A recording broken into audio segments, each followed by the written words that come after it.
அனைவருக்கும் வணக்கம். இந்த பதிவில் நம்ம எதை பற்றி பார்க்க போகிறோன்னு தெரிஞ்சுக்கிறதுக்கு முன்னாடி மறக்காமல் நம்ம சேனலை சப்ஸ்கிரைப் பண்ணிக்கோங்க. கூடவே பெல் பட்டனையும் கிளிக் பண்ணிவிட்டு ஆளுங்கிற ஆப்ஷனை கொடுத்துட்டிங்கன்னா நான் போடுற வீடியோக்கள் எல்லாமே மிஸ் ஆகாமல் நோட்டிஃபிகேஷனில் வந்துடும். இந்த பதிவு ரொம்ப ரொம்ப முக்கியமான பதிவு அப்படின்னே சொல்லலாங்க. எதை பற்றிய பதிவு அப்படின்னு பார்த்தீங்கன்னா, ஆண்டுதோறும் மதுரையில் மீனாட்சி சுந்தரேஸ்வரர் திருக்கல்யாணம் அப்படிங்கிறத விமரிசையாக கொண்டாடுவாங்க.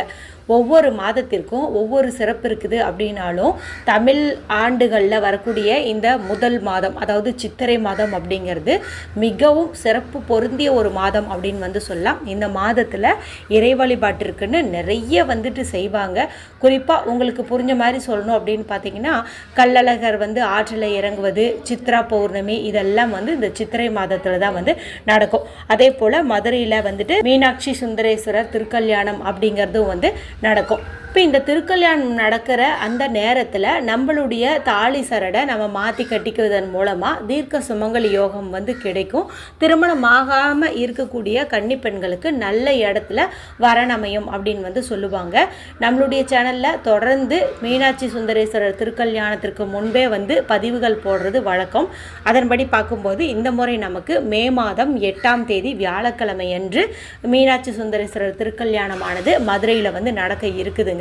நீங்கள் முன்கூட்டியே, அதாவது நீங்கள் இன்றைக்கே தெரிஞ்சுக்கிட்டீங்க அப்படிங்கும்போது அந்த தாலிக்கயிறு மாற்றக்கூடிய அந்த முறை என்ன, அந்த நேரம் என்ன அப்படிங்கிறதெல்லாம் நீங்கள் ஃபாலோ பண்ணுறதுக்கு ஈஸியாக இருக்கும் அப்படிங்கிறதுக்காக தான் இந்த பதிவு.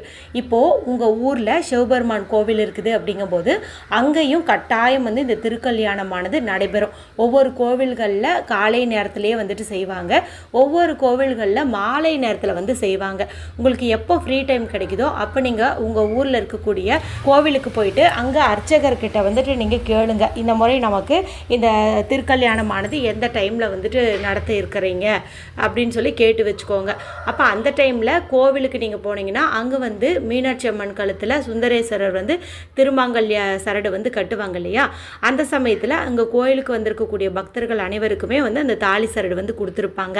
அதை தங்களுடைய கழுத்தில் கட்டிக்கிறது சிறப்பு. இப்போ நீங்கள் ஆல்ரெடி தாலி கயிறு போட்டிருந்தாலும் அன்னைக்கு அந்த கோவிலில் கொடுக்கக்கூடிய அந்த கயிறை அந்த கோவிலில் இருக்கக்கூடிய நேரத்துலையாவது நம்மளுடைய கழுத்தில் கட்டிக்கிறது அப்படிங்கிறது நல்லது. எங்கள் ஊரில் சிவபெருமான் கோவில் இல்லைங்க, நாங்கள் மதுரையில் நடக்கக்கூடிய அந்த டைமிங்கையே ஃபாலோ பண்ணிக்கிறோம் அப்படின்னு நீங்கள் நினச்சிங்கன்னா இப்போ நான் சொல்லக்கூடிய இந்த நேரத்தை நீங்கள் நோட் பண்ணி வச்சுக்கோங்க. அந்த டைமிங்கில் நீங்கள் டிவியில் லைவ் பார்த்தீங்க அப்படின்னா அப்போது கூட நீங்கள் அந்த டைமில் வீட்டில் உட்காந்துட்டு பூஜைக்கான ஏற்பாடுகளை ரெடி பண்ணிவிட்டு நீங்கள் தாலிக்கயிறு கட்டிக்கிறது அப்படிங்கிறது நல்லது. இப்போ முதல்ல நேரம் நீங்கள் தெரிஞ்சுக்கோங்க. மே மாதம் 8ஆம் தேதி வியாழக்கிழமை அன்னைக்கு காலையில் 8:35 மணியிலிருந்து 8:59 மணிக்குள்ளே, அதாவது 8:35லேருந்து 8:59 இந்த டைமில் தான் மதுரையில் மீனாட்சி திருக்கல்யாணம் நடைபெறும். இப்போ நீங்கள் டிவியில் அந்த பார்த்துட்டு கூட நீங்கள் அவங்க கட்டும்போது ஹாலில் உட்காந்துட்டு நீங்கள் கட்டிக்கலாம், பூஜை அறையில் உட்காந்துட்டு கட்டிக்கலாம். ஒருவேளை நீங்கள் அந்த சமயத்தில் பீரியட்ஸாக இருந்தீங்க அப்படிங்கும்போது நீங்கள் ஹாலில் உட்காந்துட்டே உங்களுடைய தாலிக்கயிறு புதுப்பிச்சுக்கலாம். இப்போ அடுத்து ஒரு சிலருக்கு சந்தேகம் வரும், இப்போ மாசி மாதத்தில் தான் நாங்கள் தாலிக்கயிறு மாற்றணும், ஏன்னா மாசி கயிறு பாசி படியும்னு சொல்லுவாங்க. ஏன் உங்களுடைய சேனல்லையே தாலிக்கயிறு மாற்றுவதற்கு உகந்த நாட்கள்னு சொல்லி மாசியில் போட்டிருந்தீங்களே, அப்போது நாங்கள் மாற்றி இருந்தோம். இப்போ பார்த்திங்கன்னா பங்குனி சித்திரை 2 மாதம்தான் இருக்குது, இப்போ நாங்கள் மாற்றிக்கலாமா அப்படின்னு கேட்டிங்கன்னா நீங்கள் மாற்றணுங்கிற அவசியம் கிடையாது. யாருடைய கயிறெல்லாம் நல்ல நிலையில் இல்லையோ, நஞ்சு போய் இருக்குதோ அவங்க மட்டும் மாற்றிக்கிட்டீங்க அப்படின்னாவே போதும். ஆனால் கோவிலுக்கு போனீங்கன்னா அங்கே தாலி சரடு கொடுத்துருப்பாங்க, அதை நீங்கள் வாங்கிட்டு வச்சுட்டு உங்களுக்கு கயிறு எப்போவாச்சும் நஞ்சு போச்சுன்னா அந்த சமயத்தில் இந்த கயிறை நீங்கள் தாலி உருக்கல் கோத்து உங்கள் கழுத்தில் கட்டிக்கலாம். நான் சொல்ல வர்றது என்னென்னா, அவசியம் கட்டாயம் மாற்றணும் அப்படிங்கிற தேவை கிடையாது. தேவைப்பட்டால் மட்டும் நீங்கள் கட்டிக்கோங்க. இப்போ ஒரு 4-5 நாட்களுக்கு முன்னாடி நம்மளுடைய சப்ஸ்கிரைபர் ஒருத்தங்க கூட எங்கிட்ட கமெண்ட்டில் கேட்டிருந்தாங்க, சித்திரை மாதத்தில் எந்த நாளில் தாலி கயிறு மாற்றலாம்னு நீங்கள் சொல்லுங்கம்மா அப்படின்னு கேட்டிருந்தாங்க. நான் கொஞ்சம் பொறுமையாக இருங்க, நான் வீடியோ போடுறேன் அப்படின்னு வந்து சொல்லியிருந்தேன். அது இந்த நாளுக்காக தான் நான் வெயிட் பண்ணிட்டு இருந்தேன். இப்போ மீனாட்சி சுந்தரேஸ்வரர் திருக்கல்யாணம் நடைபெறக்கூடிய இந்த மே மாதம் 8ஆம் தேதி நிறைஞ்ச வியாழக்கிழமை குரு பகவானுக்கு உரிய நாள்.